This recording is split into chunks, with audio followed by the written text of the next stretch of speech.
Та бүхэндээ Мууяр 666 зохиолын 11-р хэсгийг танилцуулж байна.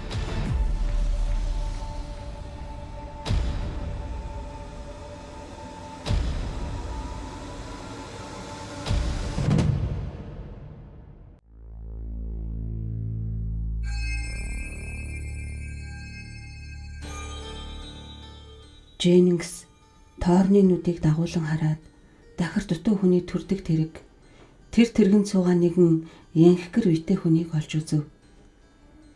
Бусад гэлэн бүгдээр өвдөг сөхрөн сууж толгоогоо бүхэлгсэн байхад тэр хүний хүзүүн хөшиж чулуутсан юм шиг тэргэндээ зэг суугаад гар нь саад дариулсан хүний шиг хачин доо ийжээ.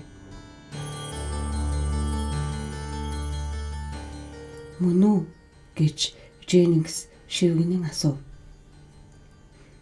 Торн долгой дахиж муу юм зүгэнсэн хэрэгүү нүд нь их том боллоо. Хоёул ойртон очиж тэр дахир дутуу хүнийг хараад Дженнингс ярвайн үрчив. Тал нүур нь хайсан юм шиг гөлчиж цэхэр нүдэн дээшээ их гүлийжээ. Баруун гарын оронд өргөн ханцуунаас нь ирэмдэг мухар юм цохойж байв. Хийдийн дотоод хашаанд Спилетто ламын хажуу зогсож буй гэлэн юм үзэж сонсдог юм уу үгүй юу бид мэдэхгүй. Түүмрээс хойш нэг ч үг дуугараагүй гэж ярив. Тэд нар хөшөө баримлын хэмхэрхий явуулсан арчилгаан мута цэцэрлэгт зогсцоож байв.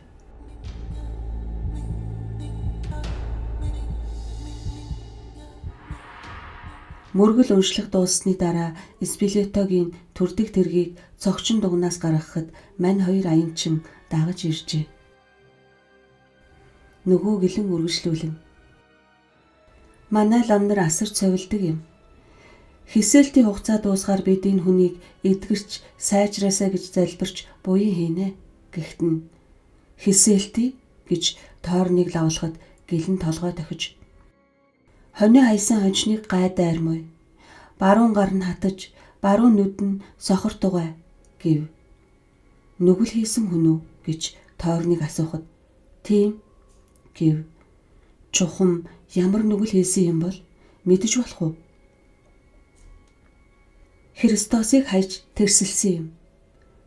Торн Дженнингс хоёр гайхаж бие биенээ харав. Христосыг хайж тэрсэлснийг та яаж мэдсэн юм бэ гэж гэлэнгээс Торн лавлав. Нүглээ намчилсан. Энэ хүн юм ярьж чаддгүй эцтэй. Бичгээр нүглээ намчилсан юм аа. Солгой гараа нэг мүү хөдөлгөж чаддаг юм. Тэгээд юу гэж намжлаа вэ гэж Торныг шалгаахад таны асууж байгаа шалтгааныг лавлаж болох уу гэхдээ маш чухал хэрэгтэй. Таныг тус олооч гэж гуй. Бүр аминд тулсан ажил юм шүү гэж Торн үннээ хэллээ. Гэлэн Торныг анхааралтай ажигласнаа толгой дохиод явцгаая гэв.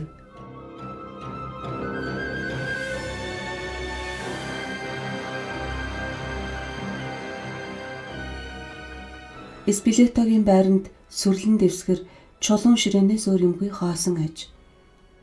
Өчигдрийн аадар борооноос шал дээр нь ус тогтжээ. Дэвсгэр нь бас нойтон байхыг Торн ажиглав. Энтхийн лам нар бүгдээрээ ийм ядуу зүдүү аж төрдөг байна уу? Эсвэл Спилеттогийн гисгэлтийн нэг хэсэг нь юм болов уу гэж Торн бодов. Хэдүүл дотогш орсон хойно гэлэн. Ширээн дээр зураг бий. Өөрөө нүүрсээр зурсан юм гэв. Төрдөг тэрэг өөтөө шал дээгүүр хягтнан чагтнан хөдлөв. Хэдүүл жижиг ширээг тойрон Спилетто ламын зурсан хачи юмыг харж зогслоо. Гэлэн үргэлжлүүлэн. Энд анх ирээд үүнийг зурсан юм.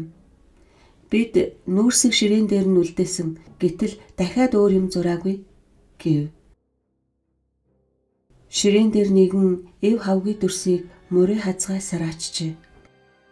Бүх тийж далж исэн тэр дүрсийн толгойг тойруулан дугуйлж зурсан байв.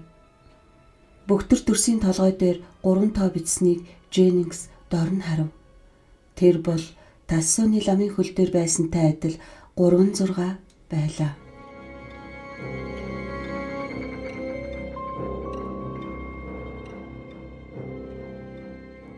Толгой дээрхэн зураасыг харж байна уу? Гэлэн хүний юудан мөн шиг байна гэж гэлэн хэлэхэд өөрийгөө зурсан хэрэггүй гэж Дженнингс асуув. Бид тэгж бодсон. Энэ 36 юу юм бэ? 6-гийн тоо бол шулмсын тоо. 7-гийн тоо бол Христосын бэлэг тэмдэг. Өв тэгш тоо юм. 6 бол шулмсын хааны тоо. Яагаад 36 байгаа юм гэж Дженнингс асуув. Шулмсын гурвлыг төлөөсөн болов уу гэж таамаглаж байна. Шулмас Христосын дайсан буруу номын Евангелиетч 3-ыг эцэг, хөвгүн, ариун шүтэн гэдэгтэй адил уу гэж тоорныг хэлэхэд гэлэн толгой дохиж. Ариун хутагт бүрийг сүрсэн ад альбан байдаг. Сайн сар ээжлэгийн ёсон үүнд буй гэв. Үүнийг та яагаад намжлал мөнгөж байгаа юм бэ гэж Дженнингс асуухад. Та үнийг өөрийгөө зурсан байна гэлүү? Нэг тийм юм хэлсэн. Дүрийг нь ад альбины гурвлын тэмдэг хүрээсэн байна гэв. Чухам юу хэлэх гэснийг нь та нар тодорхой сайн мэдэхгүй байгаа үсттэй гэсэнд. Жижиг юм нь онцгой хамаагүй. Гол нь гимшин намжилсандаа байна гэж гэлэн хариулав. Дженнингс тоорн хоёр бие биеэ ширтлээ. Тоорны арган тасарсан янзтай. Энэ хүнтэй ярилцаж болох уу гэж асуусанд нэмэргүй эцтэй гэв. Тоорн Спилетогийн хөшиж гөлчилсөн аймаар муухай царайг хараад хэртхийн зочив. Спилето ламбгай намайг Тоорн гэдэг гэж чангасан дуугарсанд Тоорны үгийг лам дуулсангүй, хөдөлсөн ч үгүй, өлийж гөлөсөн хэвээрээ байв. Нэмэргүй дээ гэж гэлэн хэлсэн боловч Тоорныг нэгэн торь зогсоох аргагүй болжээ.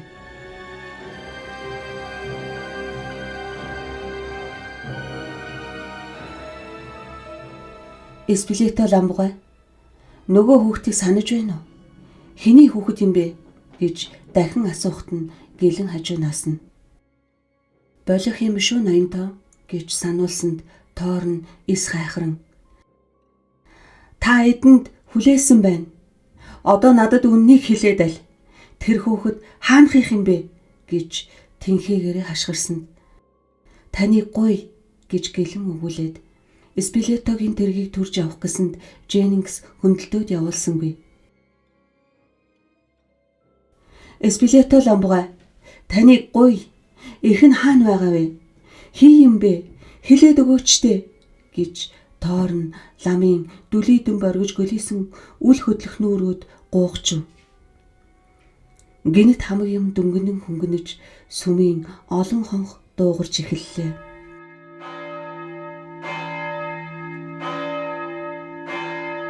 Тэр айх мэд тэсэшгүй их чимээ сүмийн чулуун хэрмээс цуйрайлан нүргэлэхэд Тоорн Дженнингс хоёр өөрийн ирэхгүй зочин бэмбэлзэв. Тоорныг нэг харахад Спилето лам гараа өргсөн байлаа. Нүүрс аваад өг гэж Тоорн хашгирав. Дженнингс агшин зур ухсхийн ширээн дээрээс хідэн нүүрс шүүрэн авч ламын салганан буйгарт бариуллаа. Олон хонх хангинаж жингэнэн ламын гар салганаж татагнан ширээн дээр морийн сарын үсэг шиг юм зурж хонх дуугарах тоолонд цочин чичирч байлаа.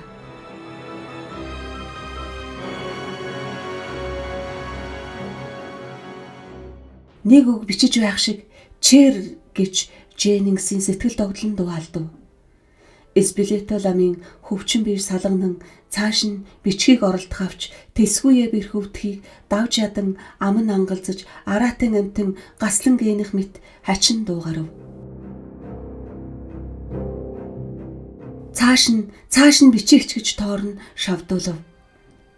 В, Е, Т гэж Дженнингс уншлаа. Олон хонхны дуу гів гинэд тасалдаж, Эсбилето лам салганан тасалдсан гардах нүрсээ алдаж, толгой нь төрдөг тэрэгний түшлэг дээр сулдаан өнөж, энэлэн туйлдсан нүд нь тэнгэр өөдгөлж, нүүрт нь хөлс варзаажээ. Бүгд ширээн дээр сараачсан үгийг харан дуугүй зогсгов.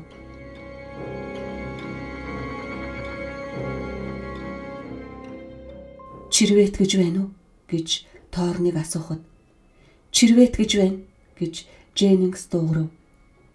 Итали үг юм болов гэд мөн тэр үгийг харж буй гэлэн өөд эргэж энэ юу гэсэн үг вэ? Та мэдхүү гэж тоорн асуув. Чирвэтери гэж байх шиг байна. Чирвэтери гэсэн үг мөн байх гэв. Юу юм бэ гэж Дженнингсыг асуухад Этрусийн үеийн эртний оршуулгын газар, Ди Сант'Ажело оршуулгын газар гэв. Эсбилето ламын бие дахин салганаж нэг юм хэлэх гэсэн бололтой ёолон гиншгэнснээ гэнэт дуугүй болов. Тоорн Дженнингс хоёр гэлэн харвал толгой сэгсрэн ярвэж. Чирвэтери гэж нурж гүйцсэн газар. Течалкийн бунхны үлдэгдэл. Течалк гэв гэж Дженнингсыг лавлахад Этрусийн шулмас шүтээ. Этрусүүд өөрснөө шулмасыг шүтдэг байсан юм. Течалкийг оршуулсан газрыг дахиж дээдэлдэг байсан юм гэв. Лам юунд энэ үгийг бичв гэж тоорныг асуухад бүү мэд гэв. Энэ оршуулгын газар хаа байдаг юм бэ гэж Дженнингс асуув. Тэнд Больш золбин ногтоос өөр юм байхгүй дээ ноёдоо гихтэн. Хаа байдаг юм бэ гэж Дженнингс тэсгэлгүй дахин асуув. Танаа жолооч мэдэх учиртай. Ромоос хоошоо 5 км-т гэжээ.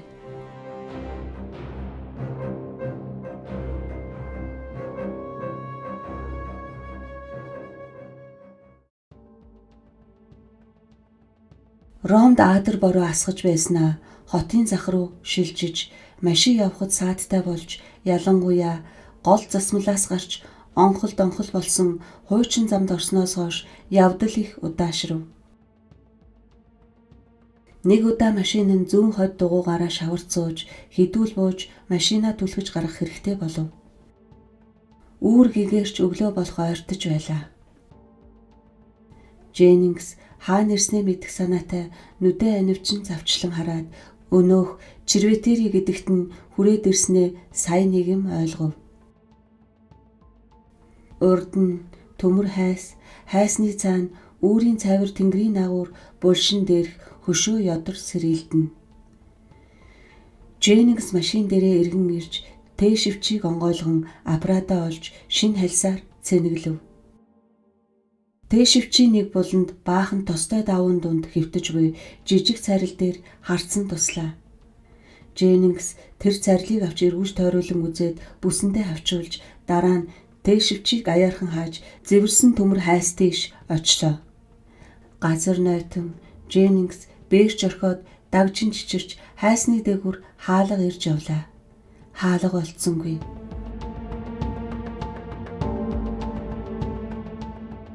Зургийнхаа аппаратыг бас нэг шалгаад мод дамжин хашаан дээр авирч гараад нэгэн хоромд тэнцвэр алдан цаад талд нь өсөрч буухдаа балтоогоо уржээ. Аппарата хажуу тийш болгоод өндийж оршуулгын газрын таад тал руу явлаа. Тэнгэр улам гэгэрч орчин тойрны булш хөшөө харагдахгүй сулжээ. Хөшөө бунхан нь ихэд эвдэрч сүйдсэн байх боловч нилээд уран нарийн хийцтэй мэдэгдэнэ. Хамар ам нь халцарч эвдэрсэн өвгөрийн чулуун хөшөөнүүд доогоороо хөлхөлдөх огтон хулганыг жишим хийсэн шинжгүй хүйтэн царайлан хүглээн. Тэнгэр хүйтэн байсан хэрн Дженнингсийн хөс бур заагаад ийш тийш хялбалзан гөлөлцөн цааш явсаар байлаа.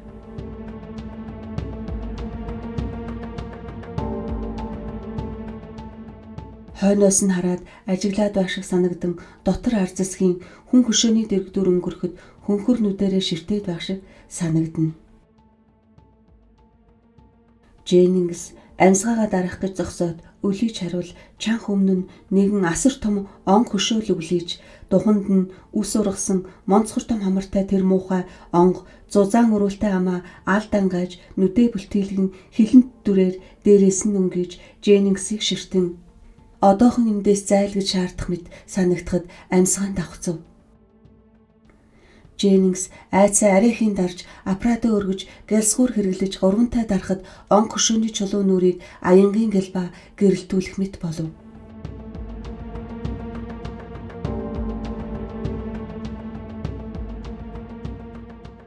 Тоорон сэрээ Дженнингсийн алга болсныг мэдэж машинаас буувал оршуулгын газрын хөшөө бөөнхнийг мандах нарны туяа гийгүүлжээ. Дженнингсээ хариуд уулзсангүй. Тоорн хашааны дэргэд очиж дахин дуудсанд тэртээд нэг чимээ гарах шиг болов.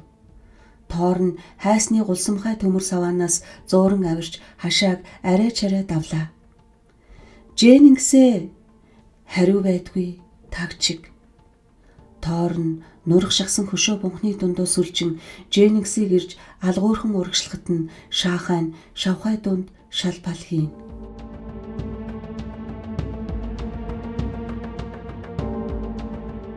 Гэнэт Горголины нурах шахсан баримл үзэгдэхэд үсэн нөрвив. Оршуулгын газрын нам гүм дотор ард схимээр эвгүй байлаа. Эргэн тойрны юм бүхэн гів гинэт хөшиж орхив гэмээр. Тооронд урд бас нэгэн удаа ийм сэрэл сэтгэгдэл төрж илээ. Тэр удаа Пирфордод цог мэт гялалдсан хоёр нүд байшинг нь хараад байхыг ажиглаж мэдсэнсэн. Одоо ч гэсэн нэг амтэн өөрийг нь хараад байх шиг санагдахад дорой зогсож хөшөөний хажууд том загалмай зоосон байхыг харав. Бутны цаанаас нэг чимээ гарахт нь давхийн зочиж биеэ хурав. Хөлийн чимээ ойртоход нь Тоорн зүхтах гэтэл хөлөнд хөшиж орхиод хөдөлж чадсангүй. Айсандаа нүд нь их том болж газарт хадагдсан юм шиг зогсож байлаа.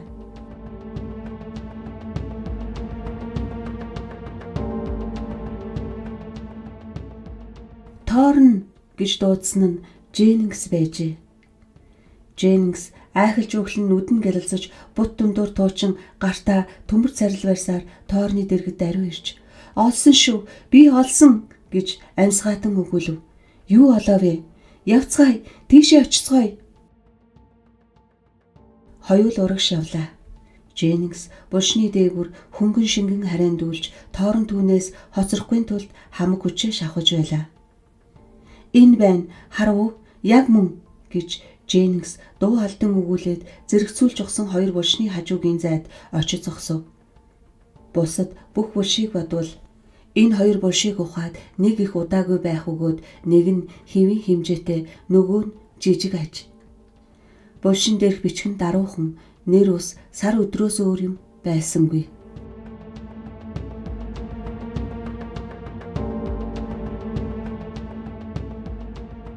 Тоог нь харж байна уу? 6 сарын 6. 6 сарын 6 шүү. 4 жилийн өмнө их хүүхэд 2 гэж Дженнингс сэтгэл хөөрөн өгүүлв. Тоорн хоёр булшны дэргэдийн аралгүй очиж ажиглан зогсов. Энэ оршуулгын газар энэ хоёроос өөр шин булш байхгүй. Бусд нь бүр эрт дээр үеих ядахта бичгэн гаргагдхаа болсон байна гэж Дженнингс шинийг нээсэн хүн мэд омог бардам өгүүлв. Тоорн хариу дуурсангүй. Өвдөг сөхрөн сууж чулуун дээр хатсан шаврыг арилган бичгийг нь уншив. Мария Авидич Сантоя. Сантоя хөвгүн. Юу гэж байна уу? Латин бичиг байна. Юу гэж бичиж вэ?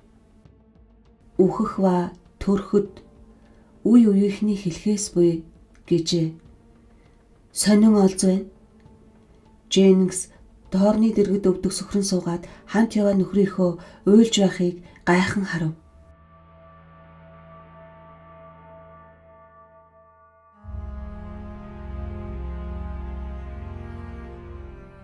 Тоорн толгоогоо унжуулаад асгаруулan уйлж байлаа.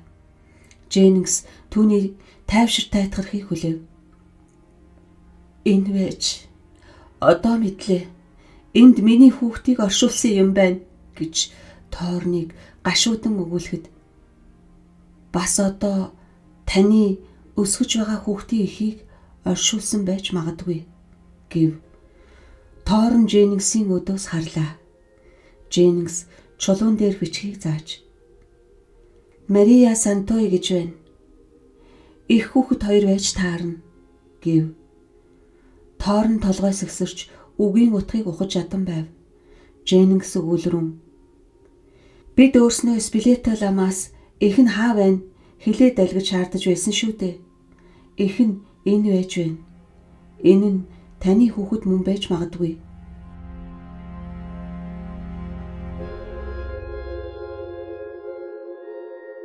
Яагаад энд гэж? Яагаад ийм газар байдаг юм бэ? Бүү мэд. Яагаад ийм аймаар муухай газар оршуулсан байдаг юм бэ? Дженнингс Торны өдөөс хийг үлрэв. Хариу хэлье гэсэн ч өөрөө учрыг нь ойлгохгүй байлаа. Мэдэх ганц л арга бий. Гол нь бид оллоо. Одоо бусдыг нь мэдээд авчулна.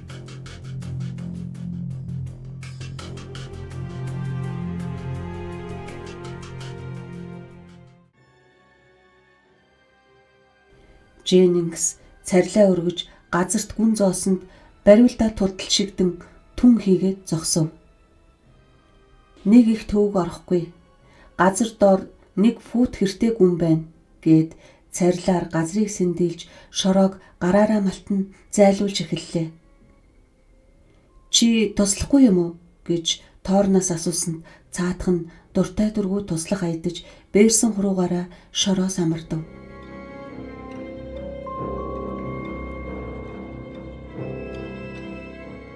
Хагас цаг ноцолдоод шавар шавхаатай зөөрөлдөж хөлс нь гойдсон Торн Дженнингс хоёр бетон хавтан дээр шороог арилгаж дууслаа.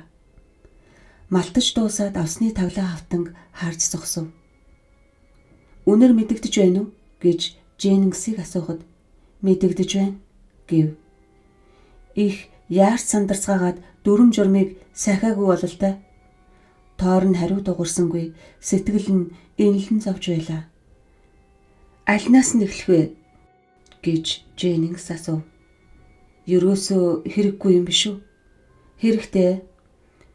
Хүний яснаас гадуур юм болж байна уу та? Жолоочиг дуудаж болох юм. Торн шүд зууж толгой сэгсрэв. За тэгвэл эхлэе.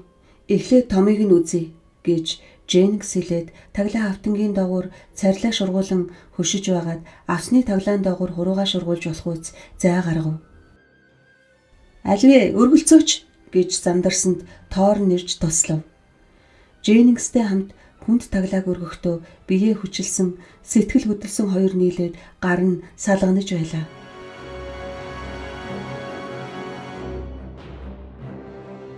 Бүтэн тооноос доошгүй хүнд байна гэж Дженнингс хараал тавин дүнгэнэж хоёул хар тэнхээгээрээ зүтгэсний хүчинд таглааг өргөж харанхуй нүхэн доторхыг харж болохтой боллоо. Ай тэнгэр хэмээн Дженнингс дуу алдав. Авсанд чонинсэг хэвтэж байжээ.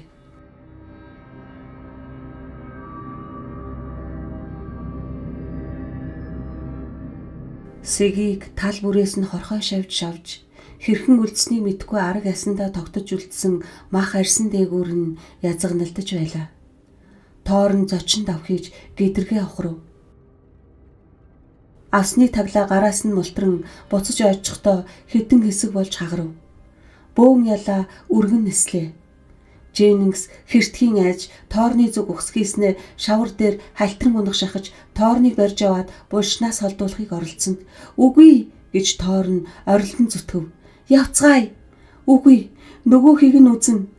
Тэнд бас нэг араатан байж юу магад" гэж Торн орилсоор байлаа. Тэгвэл яана гэж?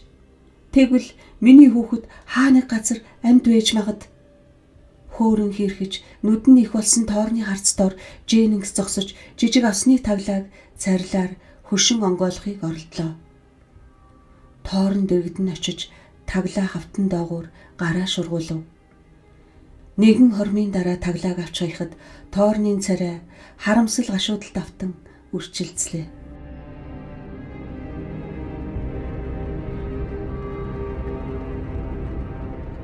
Жижигхэн авсанд нялх хүүхдийн хүүр хэвтэж байхаагаад бяцхан тархийг нь хэсэг хэсэг болтол бяц зогсон байв. Толгой нь байна гэж тоор нь ихэр татан дуугарв. Ай тэнгэр, тэднүүс алчгаж явцгаая. Тэднүүс миний хүүг алчсан байна гэж тоор нь тэнхээгээрээ чарлав. Авсны таг унаж хоёул түүнийг айхын ихээр айн харж зогслоо. Тэднүүс алчгаж, тэднүүс миний хүүг алчсан байна гэж тоор нь ихэр татан үгэлсээр байлаа.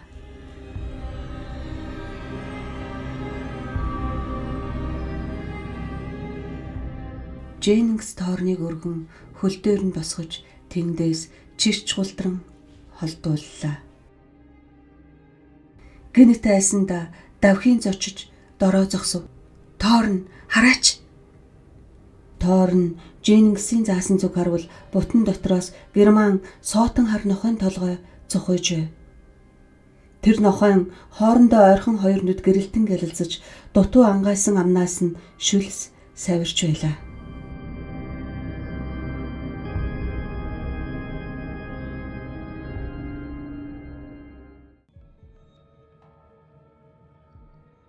Тоорн Дженнингс хоёр хөдөлж чадахгүй дороо зогсож байлаа. Соотон хар нохой бутны цаанаас алгуурхан гарч ирээд бүхлээрээ харагдах болов. Тэр нохой гурайтаж, эн тэмдгүү химлүүлж, хэмгчүүлсэн сорвтой, өрөөсөн бөөрөн дээрээ шин шарахтай байлаа. Хажуугийн бот хөдөлж бас нэг ирэмдэг саарал нохой гарч ирэв. Хойноос нь дараа дараагаар олон нохой гарч ирэн оршуулгын газар тэр аяараа оволзон хөдлөх шиг болж эндч тэндч хар бараа юмс сүйтгэнэв. Яавч 10-аас доошгүй тооны гуринхалсан галзуу ноход арааныхаа шүлсийг асгаруулan архиралдан байв.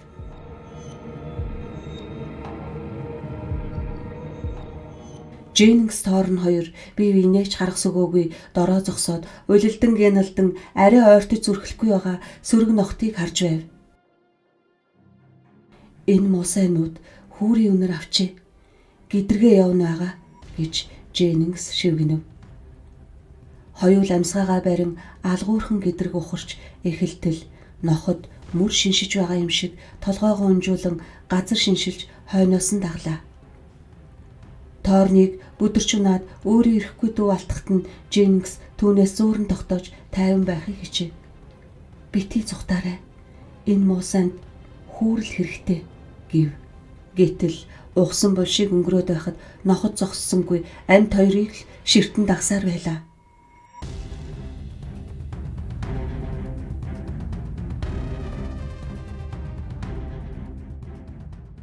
Хүн ба нохтын хоорондох зай багасч ноход улам ойрцоор. Тоор нь бас дахин бүдэрч Дженнингсээс зууран хоёул бэмбэгнэн чичирч байв.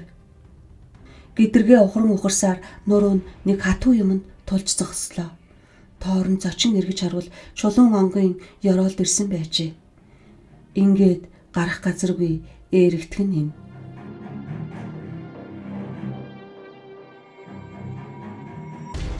Ноход хоёр хүнийг тойрон хүрээлж зүхтад зайлах бүх замыг хав. Хэзэгхэн зур ноход дороо зогсож араа шүдэ арзайлгсан олон нохтын дунд хоёр хүнч хөдлөхгүй зогсов. Нар сая мандаж булшны дээр хөшөө бунхныг улаавтар туяагаараа гэрэлтүүлж байлаа. Ноход угсгийн дайрах дохио хүлээж биеэ хураажээ. Хоёр хүн бие биедээ улам наалдаж ноход толгоогоо тонгойж сэрвээгээ сэрдийлгэн харайхаар зэхэв.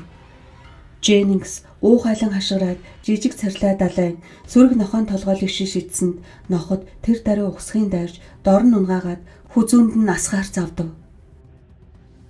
Сурвалжлагч хөсөр өнгөрөн зургийнхаа аппаратаар хүзүүгээ халахлахыг хичээв.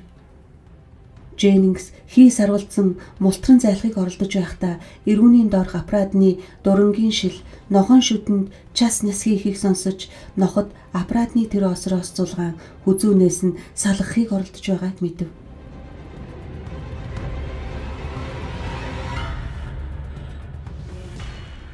Торныг зүхтэн хашааны дэргэд хүрэх үес нэгэн лут том нохой гүйцэн очиж нуруунд нь асан ноцлоо. Торныг өвдөг сөхрөн унахад бусад ноход араа шүдэ авчигнуулан шүлсээ өсчүүлэн дайрав. Торн эсэргүүцэн сарвалзаж хашааны дэргэд мөлхөж хүрэхийг хичээв. Би энэ тэмдгүй нохойн соёо шигтхийг мэдрэн атгах чимх болтлоо атралдан тийчлэн байлаа. Нэгэн агшны төдийхөнд Дженнингсийг харуул хөсөр өнхрөн улангасан ноход хүзүүнд нь хүрэхийг тэмүүлж байв. Торн өвдөхийч мэдрэхээ болж эндээс мултран амьд гаргасан гэхээс өөр бодлого болжээ. Торныг дөрвөн хөллөн өндийхэд нохойн соёо нуруунд нь дахин шигдэв.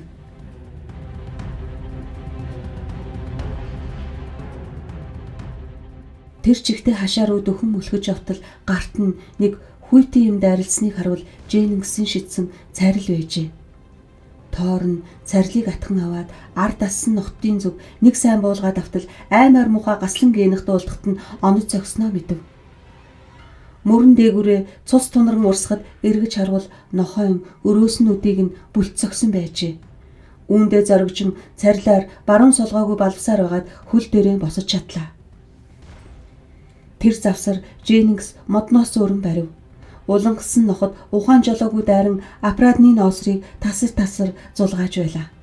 Тийхүү зууралд нь ноцолдож байтал гинэт аппаратын гэлсгүүр ажилсанд ноход цочин ухас хийж зайлцгаав.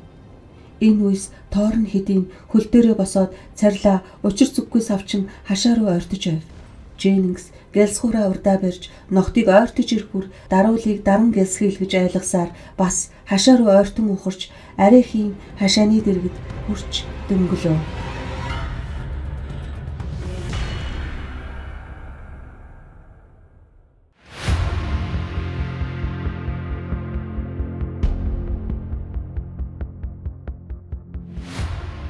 Та бүхэндээ муу ёр 666 зохиолын 11-р хэсгийг толилууллаа.